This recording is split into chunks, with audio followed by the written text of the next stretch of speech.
Arsenal Football Club, I owe you an apology.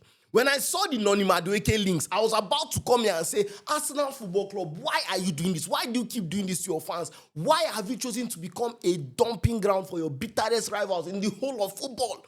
Why are you so obsessed with players that Chelsea wants to sell? When I saw those links, I went to do some research and I saw that in the last 4 years, Arsenal has signed 4 players from Chelsea.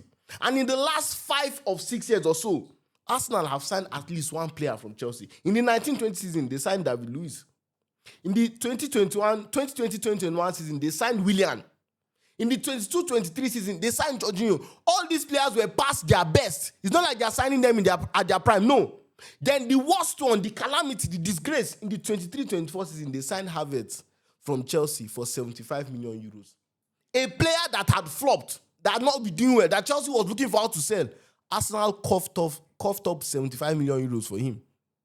In the 24-25 season, they signed Sterling on loan. And now in the 25-26 season, they have already signed Kepa and they are looking to sign Madueke. So I was like, what is going on? Because when the reverse is the case, you look at when Chelsea stole Ashley Cole from Arsenal. He was at his absolute prime. You look at when Robin Van Persie was stolen from Arsenal to Man United. He was at his absolute prime. But the case is always the opposite. Even when you look at when they signed Gabriel and Zinchenko, these were players Pep Guardiola was happy to let go of. It is never a case that Arsenal is stealing these players and is paying these fans. When I saw those links, I was like, oh, look at what Liverpool is doing. Look at how Man City is doing. That Arsenal is supposed to be the most annoyed team because they finished 3rd in the Premier League. They're supposed to be pissed. They're supposed to be going for players. They're supposed to be angry. This is not what their fans want to see. They don't want to see Norgard. They don't want to see Kepa. They don't want to see Madueke.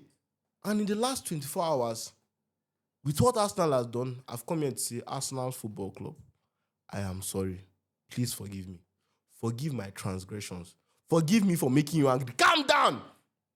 I know I called on you to act, but relax. The last 24 hours for Arsenal in the transfer market has been absolutely crazy. Arsenal Football Club is finally about to close that gap between them and the Premier League title. For 3 seasons in a row, the gap has been a striker. And Arsenal is finally getting that striker. They're not dilly-dallying. They are going for the hottest striker in Europe currently. You might say he's playing in the Portuguese league, but he's the hottest striker in Europe. Oh, Victor Gyrokeres just start playing in the Portuguese league. Oh, the Portuguese league is fraudulent, this and that. You have to contextualize things. Gyrokeres is not a one-season wonder. This brother has scored 97 goals in 102 games. Please, there's no way you can normalize that for me. There's no way you can make me want to think that striker is a bad player. I don't care if he's playing in Eimba. I don't care if he's playing in the flipping Sunday league. I don't care if he's playing in the favelas. Those numbers are insane. But this is professional footballer. This is a professional footballer, and these are numbers that have translated in the Champions League and other competitions. It's not only then. And look at Gyrokeres. She has a track record. She's doing 1 season wonder. Nunes, we picked him up. 1 season wonder. João Felix, 1 season wonder. Who else can I think of? Gonzalo Ramos, 1 season wonder. But Vitinha is also from the Portuguese league. Cristiano Ronaldo, one of the greatest of all time. Portuguese league. Bruno Fernandes, Portuguese league. So are you going to say that, the Portuguese league is not good in that aspect? No, many good players have come out of there. I know that, yes, in recent times, the attackers have come from Portuguese league and failed. But then, look at Gyrokeres' track record. 21-22 season. In the championship, playing for Coventry, he scored 17 goals. 22-23 season, he scored 21 goals. Improvement.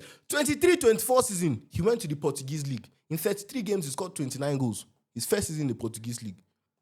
In the 24-25 season that just finished, in 33 games, he scored 39 goals. And I think over 50 goals in all competition. And you want to normalize this striker for me? Don't allow your Arsenal hate blind you. This is a striker I want at my club. I don't care if he scores goal. I don't care if he's better in transition. I don't want to know. I don't like overcomplicating football. I always say it. I'm not like one very tactical football analyst. No, I don't know those things well. I will not say I'm a tactical. I will not say I'm one like genius at football, understanding football. But what I know is black and white. What I know is that give me ball, I'll put it at the back of the net. That is what I know.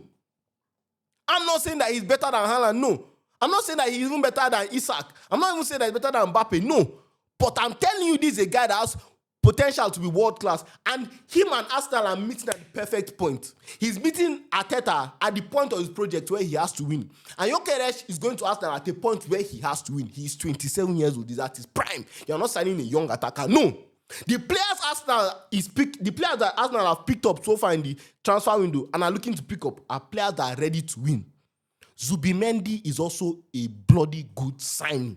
25 years old, potential to be world class. Liverpool wanted him. He rejected us. Barcelona wanted him. He rejected them too. These are facts. I'm not denying it because he rejected my club and come on. No, if my club wanted a player, that means the player has something in him. And now with Partey leaving, Jorginho gone, Nogard and Zubimendi in that midfield, very good. Declan Rice is the engine of that midfield. Declan Rice, I've always said to me, he's more of a box-to-box midfielder. He's not a defensive midfielder. I don't like Declan Rice when he's sitting in that DM. No. His attributes are better for going forward and coming backward. But Zubimendi, this is a metronome. This is an orchestrator. You understand? He conducts the choir. He gives them the tempo. Arsenal, I want you to play fast today. You play fast. I want you to play slow. He does that. And yes, he might not be that physical. The Premier League is too strong, too fast. Please, I always say this physicality, this engine thing is overrated. Give me technique, give me brains, give me IQ. Declan Rice and him, they will most that English. They will complement themselves. Two of them will play midfield pivots. He'll be there to pick up the ball from the defense, spray those passes, give those, that kind of Rodri player. While Declan Rice is there to go front and come back, go front and come back. Nongard is there as a, backup. And now, when you contextualize everything, the players that they have picked up from Chelsea, I'm not mad at it again like that, or looking up to Pep Madueke. As long as you get in Gyrokeres, you still bring in Eze, you have brought in Zubimendi, then Arsenal Football Club is serious, ready for this trophy. Because Madueke, if what I'm hearing is right, that he's brought in as a backup for Saka. I've been saying Saka needs a backup, although I don't think Madueke will be happy with being a backup. I don't think he's a left winger too. Because that's what some people are rumoring. No. I think Madueke is a right winger.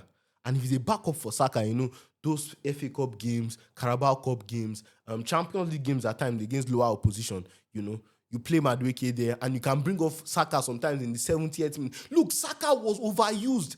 And I fear for it in his career. From left back days to where he was moved to the right wing, bro, this guy was overused. And finally, the bar of soap will be, let them use another person like bar soap. Let them use Saka small. So if you are signing Madueke as a Saka backup, I'm not mad at it. If you look at Kepa, how many goalkeepers are better than Kepa as a backup goalkeeper? None. But I still stand my ground of, I still don't like the fact that, you are picking up players from your rivals. I just don't like it. It just doesn't sit right to me. I just don't like, I don't know, I just feel like it affects the mentality of the squad. Because if you went to Arsenal and said, now, or Chelsea now and said, I want Palmer, I'm behind you. Sign a player that will pain them. Caicedo, I'm behind you. Reece James. Let there be controversy. Like when Madrid came up and picked Trent. This is a player that pained us. A player that is very good. So I genuinely do not like that. But with the action of the last 24 hours, if Arsenal can land Gyrokeres, Eze, Zubimendi, they has landed Nogard, they're bringing in Kepa and Madueke, and they can somehow sneak in a left winger. They are still bringing that centre-back, Musk. The Premier League is in trouble. The Premier League is in trouble. Arsenal are telling us finally that we are not ready we are not here to play games again. The games are over. We're tired of next season. We're tired of Netflix. We're tired of, we'll go again next season. No, we want it now. Here and now. We are not happy with the fact we have not won the Premier League for 21 years. We are not happy with the fact that we have never won the Champions League. We want to taste that glory. We want to taste that glory that PSG tasted for the first time ever in their career. We are tired of being so close. We want it now. That is what Arsenal is saying. And that's what I've been expecting. Because look at their contemporaries. Liverpool just won the Premier League. Spent record signing on vets. Still looking to sign more players. Although we are still mourning our tragedy, as always, I always say it, rest in peace, Diogo Jota. We keep praying for him every single day. When I go for mass every day, I pray for Diogo Jota. I remember the reposed souls. When they say, remember our brothers and sisters that have gone with the mark of faith. I remember Diogo Jota. We pray for him. But the negotiations will still carry because at the end of the day, it's still business, and unfortunately, it sounds bad, but life goes on.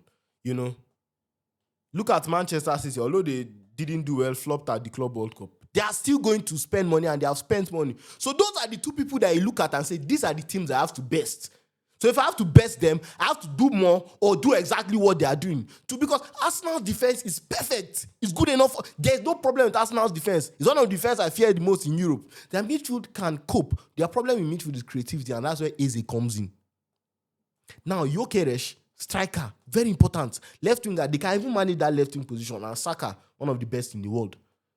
So now, Arsenal's window, all of a sudden, looking like, is Arsenal having the best window of any Premier League team?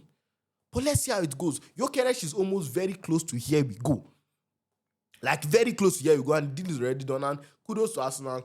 Kudos to the board for this. If they actually get through with these deals, if they land Gyrokeres and land Eze too, all of a sudden, this transfer window goes from maybe a 5 to 6 out of 10 to a 9 out of 10. I'm not even joking. You cannot tell me Gyrokeres doesn't have probability to become a world-class striker. A striker in his prime, nothing like, oh, wait for him for 2 seasons, wait for him for 3 seasons. Nah, nothing like that at all. You are signing the striker here and now. Boom! Match day 1 in the Premier League at Old Trafford. Gyrokeres gives you a brace or a hat-trick. That's what we're expecting. That is it. I don't expect him to come to the Premier League and score 30 goals. No. I expect him to come there, score 22, 25 goals, and in all competitions have 35 goals. That is how good I think the player is. That is how good I rate him. And Arsenal is a team that crosses a lot. Gyrokeres is decent in the air. You know, Arsenal sometimes can even, although yes, one of his best attributes is playing on the counter-attack, and Arsenal is not really a counter-attacking team. But then in the box, he's a very, very intelligent player. I've seen this guy maneuver his way in the box.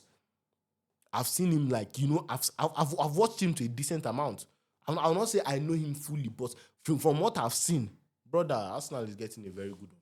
How many other strikers could they have gotten that is better than this? I prefer him to the Benjamin Disco. I prefer him to Etiquette, what's his name? Eketike. I prefer him to those signings. Arsenal doesn't need a striker that will be good in 2 or 3 years. They need a striker that will be good today. That's what they have gone for. And kudos to Arsenal Football Club. And we'll be seeing Gyrokeres in the Arsenal home jersey that you can now get from the Adidas Steak store by clicking on the link in my bio or the link in the description on YouTube. Or then sending us a message on WhatsApp with this phone number above. Deliveries worldwide. You can buy any of the new jerseys that have been released by any Premier League, La Liga, or even look at this one, New York Bulls. This is Club World Cup jersey. I say any jersey that you see anywhere is available at the Adidas Steak store. If you don't see it on the online website, just message us on WhatsApp with this phone number above. And as always, delivery is worldwide. Please, if you have not liked this video yet, if you have not subscribed yet, I don't know, I always forget to say this thing at the start of the video. I actually need to do better. But thank you guys so much for 70,000 subscribers. We're always pushing to almost 20K. So fast. And I really, really appreciate the fact that you guys watch this video. And of course, you know the tradition. If you got to this point in this video, comment GOAT, G-O-A-T. No, let's change the word today. Because some people think they're wise, they can't comment GOAT. I don't catch you. Comment! Comment. Just write HMM. It's capital letter. Let them be confused. Let them not know why. But in any case, good business by Arsenal Football Club. If you don't like this video, if you don't subscribe, if you don't share this video, Arsenal fans and any other football fan watching, your club will never win trophy. Never. Forget champion. They will never touch trophy again. So do that now. Like this video, please subscribe and make sure you share this video. And most importantly, turn on your notification bell so that whenever we post, you attack this video. So kudos to Arsenal for their business, and I'm really, really impressed. And this is an apology video to Arsenal if they actually get this stuff done. And then I have to come out and say sorry because I even made a video saying Arsenal, why? And now Arsenal has answered me. So yes, big up to them. And let's say Arsenal will do the Premier League next season. Let me see what you think. Let me see your thoughts in the comment section. Do you think Arsenal with these signings can now win the Premier League? Do have a nice day and peace out.